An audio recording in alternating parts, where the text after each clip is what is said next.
അപ്പം ഞാൻ ഇന്ന് മോക്ക് വേണ്ടി കന്നങ്കായയുടെ പൗഡർ ഉപയോഗിച്ച് അതിൻ്റെ കുറുക്കുണ്ടാക്കാൻ പോവുകയാണ്. അതാണ്ട് ഇതാണ് ഞാൻ യൂസ് ചെയ്യുന്ന ബ്രാൻഡ്, ബേബി വിറ്റയുടെ ബ്രാൻഡാണ് കേട്ടോ. ഇത് ഇവിടെ അടുത്തുള്ളൊരു ഷോപ്പിൽ നിന്ന് തന്നെയാണ് മേടിച്ചത്. അപ്പം ഞാൻ അതിന് വേണ്ടിയിട്ട് പാത്രങ്ങളെല്ലാം കഴുകി വൃത്തിയാക്കി വെച്ചിട്ടുണ്ട്. 1 ഗ്ലാസ് വെള്ളമാണ് കേട്ടോ അതിന് വേണ്ടത്. ഒരു ഗ്ലാസ് വെള്ളം എടുത്ത് ഇതിനകത്തോട്ട് ഒഴിച്ചിട്ട് അമ്മ പറഞ്ഞു തന്നത് ഇങ്ങനെ ചെയ്യുന്നതാ നല്ലതാണ് കേട്ടോ. എന്നിട്ട് ആ പൗഡർ അതിനകത്ത് അളവും കാര്യങ്ങളൊക്കെ പറഞ്ഞിട്ടുണ്ടായിരുന്നു. 1 ഗ്ലാസ് വെള്ളത്തിന് 2.5 സ്പൂൺ ഇതിൻ്റെ പൗഡർ എന്ന് പറഞ്ഞിട്ട് 2.5 സ്പൂൺ പൗഡർ ഇട്ടിട്ടുണ്ട് കേട്ടോ.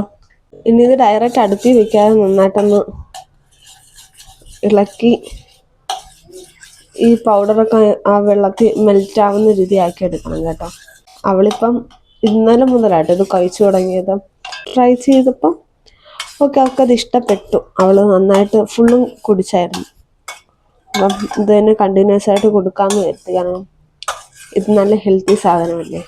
എല്ലാം നന്നായിട്ട് മെൽറ്റായിട്ട് വന്നിട്ടുണ്ട് കേട്ടോ. ഇനി നമുക്കിതൊന്ന് അരിച്ചെടുക്കാം. ഈ അരിച്ചെടുക്കുന്നതൊക്കെ ഓപ്ഷണലാണ് കേട്ടോ. നിങ്ങൾക്ക് വേണമെങ്കിൽ മതി. ഞാൻ ആ എയർ ബബിൾസ് ഒക്കെ ഒന്ന് പോകാൻ വേണ്ടിയിട്ടാണോ ജസ്റ്റ് ഒന്ന് അരിച്ചെടുക്കുന്നത്. എന്നിട്ട് എല്ലാം പോയിന്ന് കണ്ടതിന് ശേഷം ഈ കാണുന്നതൊക്കെ അതിൻ്റെ സത്താണ്. ഓൾറെഡി നമ്മൾ പൗഡറായിട്ടാണ് അത് മേടിക്കുന്നത്. അപ്പം ഇതൊന്നും അരിക്കേണ്ട ഒരു ആവശ്യമില്ല. ആ എയർ ബബിൾസ് പോകാൻ വേണ്ടി മാത്രമാണ് ഞാൻ അരിച്ചത്. എന്നിട്ട് ഇതൊക്കെ ഞാൻ വീണ്ടും അതിനകത്ത് തന്നെ എടുത്ത് ആഡ് ചെയ്യുന്നുണ്ട് കേട്ടോ.